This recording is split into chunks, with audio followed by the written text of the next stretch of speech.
সুপ্রিয় শিক্ষার্থীবৃন্দ, তোমাদের প্রতি রইল আমার অসংখ্য শুভেচ্ছা। আমি দুলাল চন্দ্র রায়, অর্থনীতি বিভাগ, সহকারী অধ্যাপক, মোহাম্মদপুর আইডিয়াল কলেজ। আমি তোমাদের অনলাইন ক্লাসে স্বাগত জানাচ্ছি। শিক্ষার্থীবৃন্দ, গত ক্লাসে আমি চাহিদার ধারণা সম্পর্কে আলোচনা করেছিলাম। আমরা সেখান থেকে শিখেছি চাহিদা কি, চাহিদা বিধি কি, এবং একটি কাল্পনিক চাহিদা সূচি বা আমাদের চাহিদা অপেক্ষক থেকে কিভাবে আমরা চাহিদা সূচি তৈরি করি এবং সেখান থেকে কিভাবে চাহিদা রেখা অঙ্কন করা যায়। আজকে আলোচনা করব আমি যোগান, অর্থাৎ যোগানের ধারণা, ইংরেজিতে কনসেপ্ট অফ সাপ্লাই। শিক্ষার্থীবৃন্দ, আমরা যোগান বলিতে কি বুঝি সেটা আগে আলোচনা করি। সাধারণত যোগান বলতে কোনো কিছু পণ্যের বা দ্রব্যের সরবরাহকে বোঝানো হয়ে থাকে, কিন্তু অর্থনীতিতে যোগান শব্দটি বিশেষ অর্থে ব্যবহার হয়ে থাকে। যোগান এমন একটি বিষয় যা দামের সঙ্গে প্রত্যক্ষভাবে জড়িত। যোগানের সংজ্ঞায় আমরা বলতে পারি একটি নির্দিষ্ট সময়ে নির্দিষ্ট দামে একটি পণ্যের উৎপাদনকারী প্রতিষ্ঠান বা ফার্ম যে পরিমাণ বিক্রয় করতে প্রস্তুত থাকে সেই অংশকে অর্থনীতিতে যোগান বলা হয়ে থাকে। তার শিক্ষার্থীবৃন্দ, আমরা জানলাম যে একটি নির্দিষ্ট সময়ে একটা নির্দিষ্ট দামে উৎপাদনকারী প্রতিষ্ঠান তার উৎপাদনকারী দ্রব্যের যে অংশ বিক্রয় করতে প্রস্তুত থাকে সেই পরিমাণকে বলা হয় যোগান। শিক্ষার্থীবৃন্দ, তাহলে আমরা যোগানে দেখতে পাই তিনটি বিষয় অন্তর্ভুক্ত: একটি নির্দিষ্ট সময়, একটি নির্দিষ্ট দাম, আর বিক্রয়কারী প্রতিষ্ঠান বা বিক্রেতা তাদের উৎপাদিত দ্রব্যের যে পরিমাণ বিক্রয় করতে প্রস্তুত থাকে। শিক্ষার্থীবৃন্দ, যোগান সম্পর্কে বিভিন্ন অর্থনীতিবিদ বিভিন্নভাবে সংজ্ঞা প্রদান করেছেন। অর্থনীতিবিদ মেয়াস বলেছেন, কোনো একটি নির্দিষ্ট সময় বিভিন্ন সম্ভাব্য দামে কোনো দ্রব্যের যে পরিমাণ বিক্রয়ের জন্য উপস্থাপন করা হয় তাকে অর্থনীতিতে যোগান বলা হয়ে থাকে। তাহলে যোগান একটা নির্দিষ্ট সময়ে একটি নির্দিষ্ট দামে বিক্রেতারা যে পরিমাণ তার উৎপাদিত পণ্য বিক্রয় করতে প্রস্তুত থাকে। শিক্ষার্থীবৃন্দ, আমি বলেছি যে যোগান আর দামের মধ্যে একটা ঘনিষ্ঠ সম্পর্ক আছে। একটা নির্দিষ্ট সময়ে যদি কোনো দ্রব্যের দাম বাড়ে তাহলে ওই দ্রব্যের যোগানের পরিমাণও বাড়ে। তাহলে দামের উপরে যোগান কিন্তু নির্ভরশীল। দাম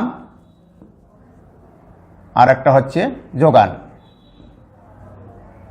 এটা পি আর এটা এস, মানে সাপ্লাই।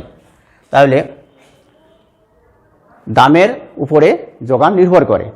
দাম যদি বেশি হয় যোগানও বেশি হয়, আর দাম যদি কমে যায় যোগানও কমে যায়। অর্থাৎ ওই পণ্যটি একটি নির্দিষ্ট সময়ে তার দামের উপরে যোগানটি নির্ভর করে। শিক্ষার্থীবৃন্দ, এখন আমি আলোচনা করব যোগান বিধি বলিতে কি বুঝি।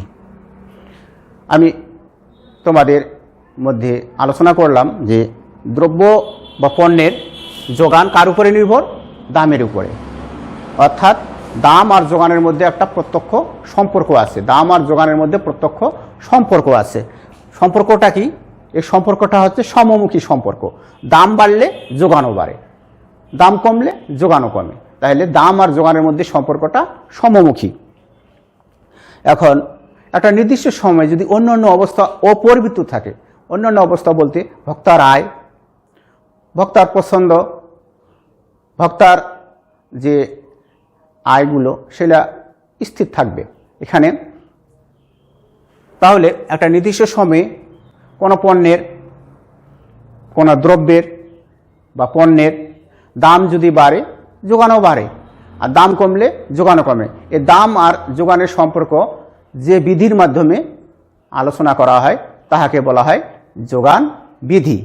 অর্থাৎ এই যোগান বিধিতে কোনো একটি পণ্যের দামের সঙ্গে যোগানের একটা সম্পর্ক আলোচনা করা হয়ে থাকে। শিক্ষার্থীবৃন্দ, আশা করি তোমরা বিষয়টি বুঝতে পেরেছ। এই যোগান বিধি একটা নির্দিষ্ট সময়ে যেহেতু আমাদের এই বিধিটি কার্যকরী হয়, তা তোমরা বইয়ের মধ্যে এই বিধিটি আরও ভালো করে পড়ে নিবে। এখন আমি আলোচনা করব যোগান বিধি থেকে কিভাবে একটি কাল্পনিক যোগান সূচি অঙ্কন করা যায়। যোগান বিধি থেকে যোগান সূচি অঙ্কন করা যায়। যোগান সূচি, কাল্পনিক যোগান সূচি।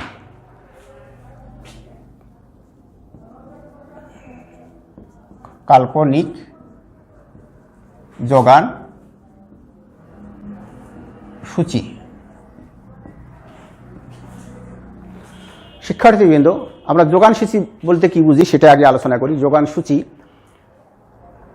তাহলে চাহিদা যেমন একটা নিয়মের মধ্যে চলে, তেমনি যোগানও একটি নিয়মের মধ্যে চলে। সেই নিয়মটি হচ্ছে যোগান বিধি। যোগান বিধিতে আমরা আলোচনা করেছি যে যোগানের সঙ্গে একটা তার দামের, অর্থাৎ দামের সঙ্গে যোগানের সম্পর্কটা সমমুখী সম্পর্ক। আর এই সমমুখী সম্পর্ক যখন আমরা এই তালিকার মাধ্যমে প্রকাশ করব তখন সেটাকে বলা হয় যোগান সূচি। তাই কাল্পনিক যোগান সূচিতে আমরা আলোচনা করতে পারি এভাবেই।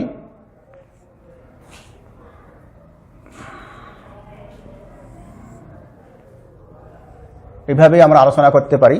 এখানে মনে করো এক্স দ্রব্যের দাম, আর এখানে যোগান। তাহলে এখানে মনে করো প্রতি কেজির দাম, প্রতি কেজির দাম ব্র্যাকেটে থাকবে প্রতি কেজির দাম। যোগানের পরিমাণ মনে করো তোমার কেজি পরিমাণ, যোগানের পরিমাণ, এখানে পরিমাণ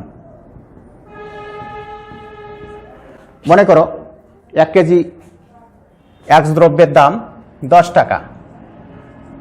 তাহলে এই এক্স দ্রব্যের দাম যদি 10 টাকা হয় 1 কেজির দাম, তাহলে এখানে মনে করো যোগান হচ্ছে 5 কেজি।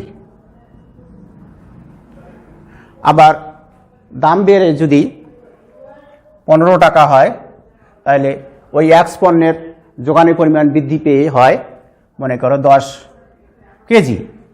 আবার ওই এক্স দ্রব্যের দাম যদি বৃদ্ধি পেয়ে 20 টাকা হয়, তাহলে ওই এক্স দ্রব্যের যোগানের পরিমাণ বৃদ্ধি পেয়ে হয় মনে করো 20 কেজি। 20 কেজি, এখানে আমরা 15 কেজি দিই, 15 কেজি। এভাবে এক্স দ্রব্যের দাম যখনই বৃদ্ধি পাবে তখনই তার যোগানের পরিমাণও বৃদ্ধি পাবে। এই যে একটা কাল্পনিক যোগান সূচি আমি অঙ্কন করলাম, এই কাল্পনিক যোগান সূচিতে আমরা দেখতে পাই যে যোগান বিধিতে যেটা আমরা আলোচনা করেছি যে কোনো দ্রব্যের দাম বাড়লে যোগানও বৃদ্ধি পায়। এই দাম আর পরিমাণ অর্থাৎ যোগানের মধ্যে যে সম্পর্কটা, এটা সমমুখী সম্পর্ক। সমমুখী সম্পর্কটা কি, যে এখানে দামও বাড়তেছে যোগানও বাড়তেছে, এই একই দিকে যাচ্ছে, এইখানে ধনাত্মক, এটা বাড়তেছে। এই জন্য এই সম্পর্কটাকে বলা হচ্ছে সমমুখী সম্পর্ক। আর এই সমমুখী সম্পর্ক বা যোগান বিধিটি আমরা যখন একটা তালিকার মাধ্যমে প্রকাশ করি, এই তালিকাকে বলা হচ্ছে যোগান সূচি। শিক্ষার্থীবৃন্দ, আশা করি বিষয়টি তোমরা বুঝতে পেরেছ। আমি এখন তোমাদের কিভাবে এই কাল্পনিক যোগান সূচি থেকে একটা যোগান রেখা অঙ্কন করা যায় সেটি আমি তোমাদের মধ্যে এখন দেখাবো। তোমরা লক্ষ্য রাখো শিক্ষার্থীবৃন্দ, কিভাবে যোগান রেখা অঙ্কন করা যায়। আমি এখানেই তোমাদের যোগান রেখা অঙ্কন করে দেখাবো।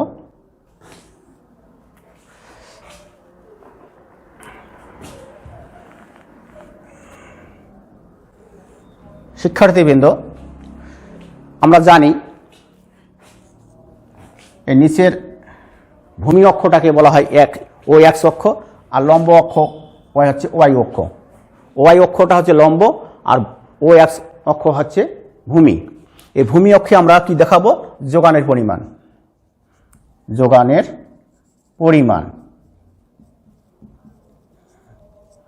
আর লম্ব অক্ষে আমরা দেখাবো দাম। দাম আমরা দাম দেখিয়েছি কয়টা একক? 3টা। প্রথমে 3, অর্থাৎ প্রথম সবচেয়ে ছোট যে এককটি, অর্থাৎ দামের পরিমাণ কোনটা সবচেয়ে 10 কম, তাহলে এখানে উপরে যত যাব তত বৃদ্ধি পাবে।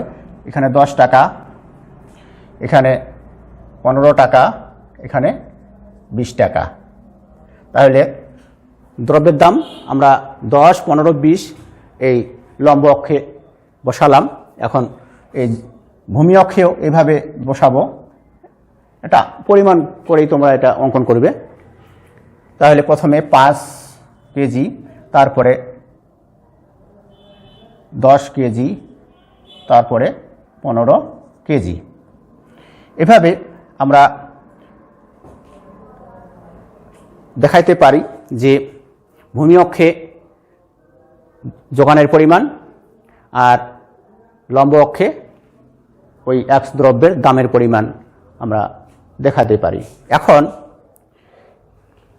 এই পরিমাণ এখানে কেজিতে, কেজি, এখানে দাম টাকায়।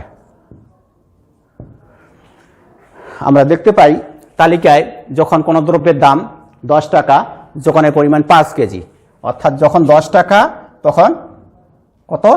10 টাকা হলে 5 কেজি। এই 10 টাকা আর এই 5 কেজি একটা, যদি আমরা লম্ব টানি 10 থেকে একটা এই ডান পাশে লম্ব এবং 5 থেকে 5 এককে আমরা যদি লম্ব টানি তাহলে পরস্পর একটা বিন্দুতে মিলিত হবে। তাহলে 10 টাকা আর 5 কেজির এককে আমরা একটা সমন্বয় সূচক বিন্দু পাবো। সেই বিন্দুটা মনে করো এখানে এই বিন্দুতে মিলিত হয়েছে।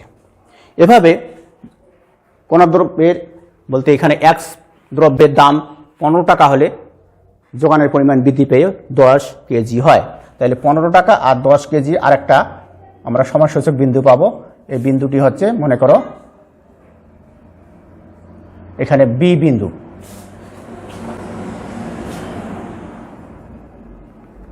শিক্ষার্থীবৃন্দ, এভাবে যখন দ্রব্যের দাম এক্স পণ্যের দাম বৃদ্ধি পেয়ে 20 টাকা হয় তখন যোগানও বৃদ্ধি পেয়ে 15 কেজি হয়। তাহলে এই 20 টাকা আর এই 15 কেজির সমন্বয়ে আমরা আর একটা বিন্দু পাই, সেটা হচ্ছে সি বিন্দু।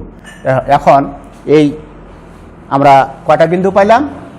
আমরা বিন্দু পাইলাম 3টা, এ বি সি। এখন এই এ বি সি বিন্দুগুলো যদি আমরা যোগ করি, অর্থাৎ এই এ কমা বি কমা সি এই বিন্দুগুলো যোগ করে বিন্দুগুলো যোগ করে বিন্দুগুলো যোগ করে আমরা একটা রেখা পাবো। বিন্দুগুলো যোগ করে একটা যদি আমরা রেখা করি তাহলে এইভাবে মনে করো, এইভাবে তোমরা অঙ্কন করিবে, এইভাবে যোগ করে দিবে। যোগ করে একটা রেখা পাবে। এই রেখাটার দাম হচ্ছে S1 রেখা। যোগ করে কি পাইলাম? S1 কি পাইলাম? একটা রেখা পাই,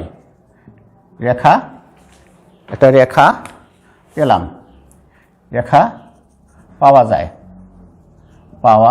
যায়। এই SN রেখাই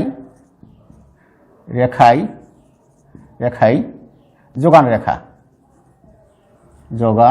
রেখা। শিক্ষার্থীবৃন্দ, তাহলে তোমরা বিষয়টি অবশ্যই বুঝতে পেরেছো আমরা কিভাবে এই SS যোগান রেখা অঙ্কন করলাম।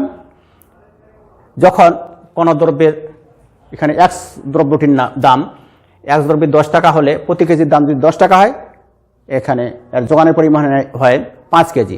তো 10 টাকা আর 5 কেজি সমন্বয়ে আমরা এ বিন্দু পেলাম। 15 টাকা আর 10 কেজি সমন্বয়ে আমরা বি বিন্দু পেলাম। একইভাবে যখন পণ্যের দাম বৃদ্ধি পেয়ে 20 টাকা হয়, এখানে পণ্যের ওই এক্স পণ্যের যোগান বৃদ্ধি পেয়ে 15 কেজি হয়। এই 20 টাকা 15 কেজির একক সমন্বয়ে আমরা সি বিন্দু পেলাম।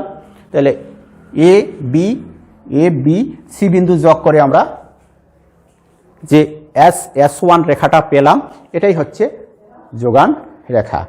শিক্ষার্থীবৃন্দ, আশা করি তোমরা বিষয়টি বুঝতে পেরেছো। আমরা যে নিয়মে যোগান রেখাটা অঙ্কন করলাম, তোমরা একইভাবে এই যোগান রেখা অঙ্কন করা তোমরা বাসায় ভালো করি অভ্যাস করিও, ভালো করি আরও এটা অঙ্কন করিও। তোমরা সামনের পরীক্ষায় এভাবেই তোমরা উত্তর করলেই তোমাদের উত্তরের সঠিক উত্তর হবে। আশা করি তোমরা ভালোভাবেই এটা আরও বাসায় পড়বে। শিক্ষার্থীবৃন্দ, আর আজ আর নয়, আগামী ক্লাসে আরও বিস্তারিত এই অধ্যায় থেকে আলোচনা করা হবে। সবাইকে ধন্যবাদ জানিয়ে আজকের ক্লাস এখানেই শেষ করছি। ধন্যবাদ।